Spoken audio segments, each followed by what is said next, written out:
Hey everybody, welcome to the channel. Today we're talking about our Honda Civic. I pulled the Civic in for a routine oil change and it was low on oil, which normally wouldn't be a big deal, but I just put oil in it 2 days before.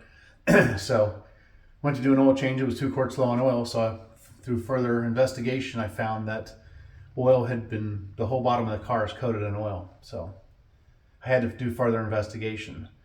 So what I wanted to do is I wanted to do a cost breakdown of what the Civic has cost me so far in ownership before I make the decision to go ahead and commit to a full engine overhaul. So I bought the Civic with 212,000 miles on it for $1,000, and it needed a head gasket, timing belt, water pump, front crank seal, and I think I went ahead and replaced all the coolant hoses with OEM. So the prices were a little high at $180, but I didn't skimp on the parts because I didn't know the history of the car, so I wanted to protect my investment. And then later on, a cam sensor went bad, that was 20 bucks, and then a fuel pump went bad, it was $118. And then tires, obviously, 200 bucks. Exhaust header cracked, it was $100. And then the whole front end suspension was worn out. I had to overhaul it at some point. That was like $500. The bushings and all that included, alignment, another set of tires.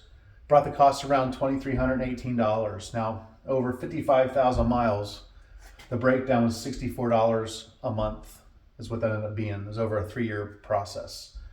And I don't count oil changes, I don't count gasoline costs because those are fixed costs in any vehicle, and depending on your fuel mileage may vary, right? So I ignore that. And I also obviously ignore my labor, but to the fact that it costs $65 a month, just under top rate, seemed like a really good investment and a really good choice to go ahead and overhaul it. So stay tuned. We're gonna build us a Civic.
Say that.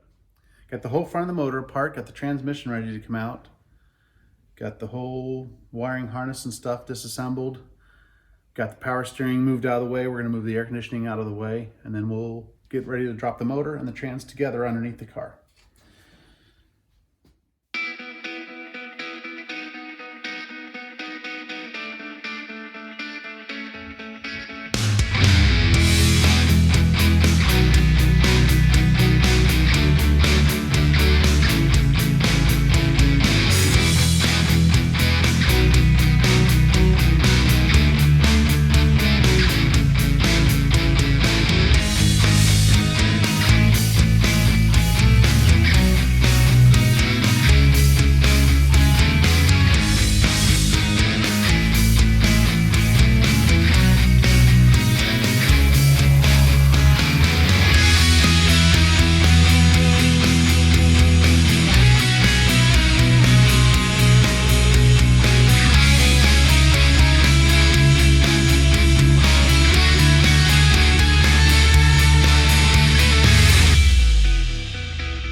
right, so as you can see here, you can see the extent of the oil leak, how it just drenched the whole driver's side underneath of the car, which is what started all this. We need to change the steering rack.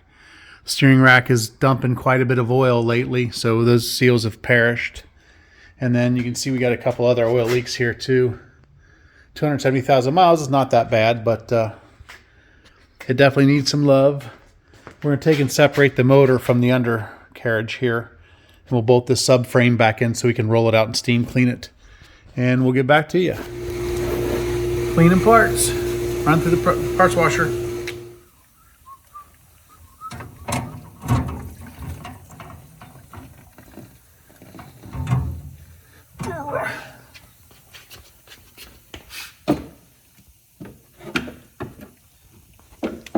See, that cleaned up nicely.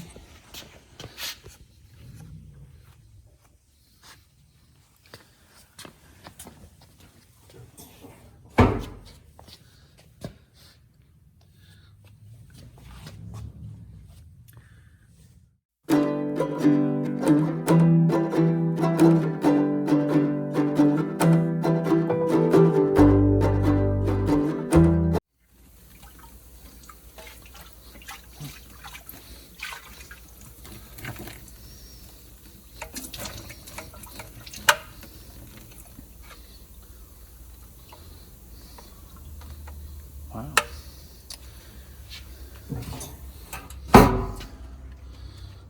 Looks like new.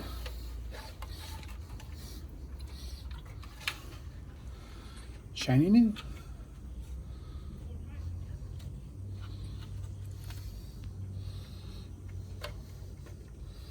And yes, we replace everything.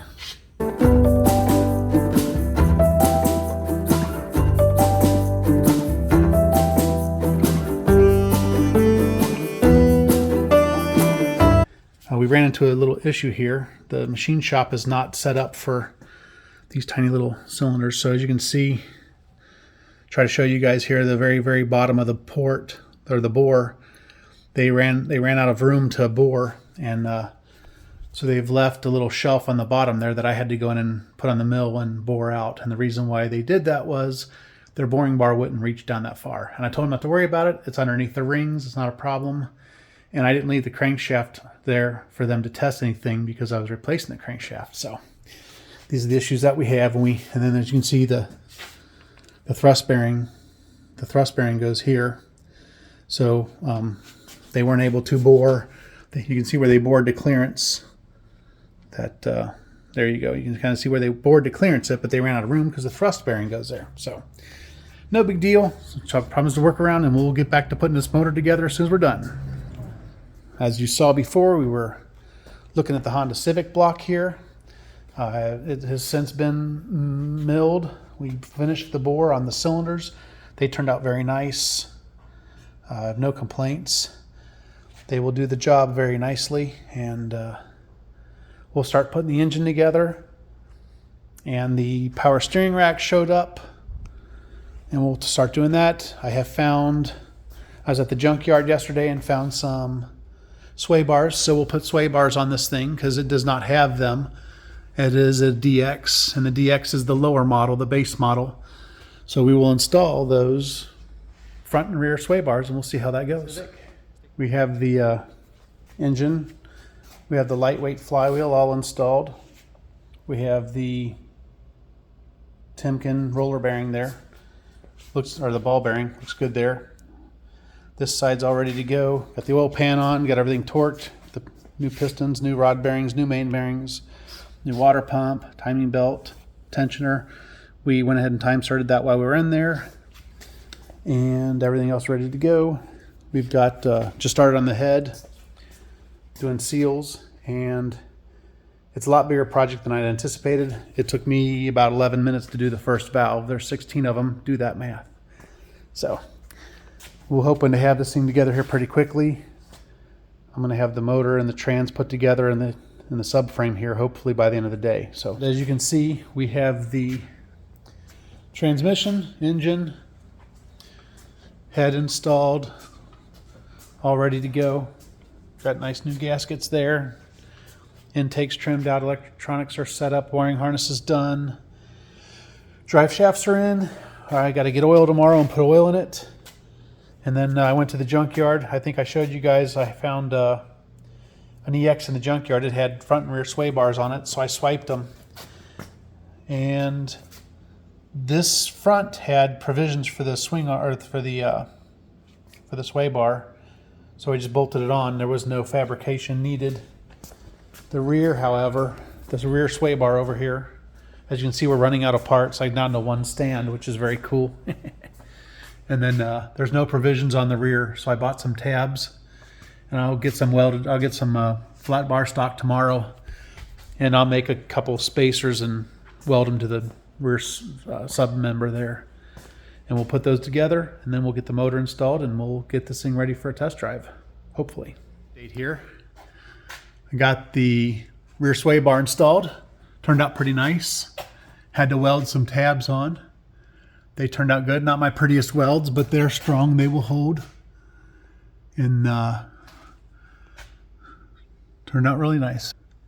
We changed the brake fluid, bled the brakes down, changed the clutch fluid, bled that down, got the engine all installed, found a bad lower control arm bushing, so we got that supposed to be here tomorrow.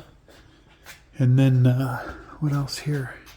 Coolant is full. We put all the oils and fluids in, passenger sides all together. And hopefully tomorrow we'll test fire this thing. Okay guys, we got up to temperature and it did really well. So we're gonna wait. As you can see, my shop is a disaster, and it's late at night outside. So we're gonna wait until morning to test drive it and pull it out of the shop. So stay tuned, we'll see you then. On the Civic, the final time here. We're getting ready to start it up. We lost some video on another phone, but I left the front valance off, which is over there. I left the tires off so that we have access to this stuff so we can see if there's any leaks. We've replaced the brake fluid, clutch fluid, power steering fluid, power steering rack. We'll go through everything else we did later on, but we want to fire this thing for the first time here. And what I'm going to do is I'm going to bump the key and not let it start because there's no oil prime. There's no fuel prime. So we'll turn the key on. As soon as the motor starts to fire, we'll kick the key off and let it spin back down. Do that several times till the oil light goes out. It means we got oil pressure. Then we'll fire it up and see what it does. If it blows smoke or comes apart. And we are going to fire this thing up. We got a new stereo. Forgot about that. We did the new stereo as well because the stereo in here was junk. And let's see what we got here. So we're going to take and bump the key.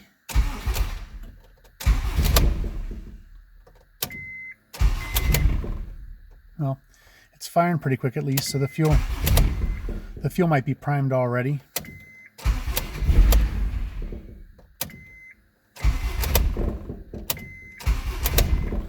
Okay, so that time the oil light went out. So it's going to make some noises and some grumbles.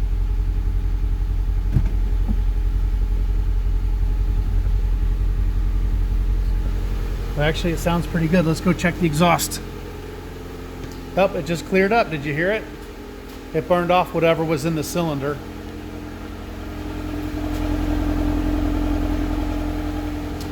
That's very positive. So we're going to leave it run.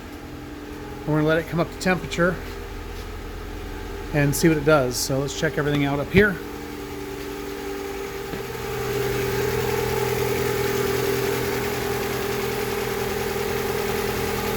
I don't know if you can see that, but there's some stuff burning off the exhaust over there, which is acceptable.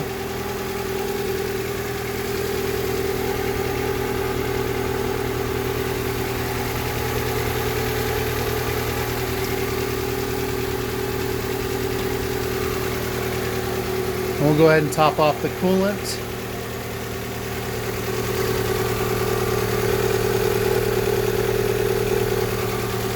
And we'll top off the power steering as well. Hey everybody, here we are finalizing the Civic project. As you can see, we've finished up everything. We've done the test drive. It runs really well. Here's a breakdown of the costs associated with it. The rear wheel bearing was 50 bucks and the headlights were 200. This is what started the whole process bringing it into the shop. It just needed an oil change, a rear wheel bearing, and headlights, and evolved into this. So we did a stereo because the stereo was awful. It was $80. Clutch was 200. It was a center force clutch we decided to go with. Flywheel was $100. That was a eBay special, but it was brand new. Motor mounts 50 bucks. Pistons were 100. Rings were 50. Bearings were 75. Head gasket was 75. Timing belt was 50. We bought a new crank, or a used crank, for 200. Refurbished steering rack was 200. Machine shop work was 300. And the sway bars were free, for a total of $1,730, which, going back to our original numbers here, $2,318.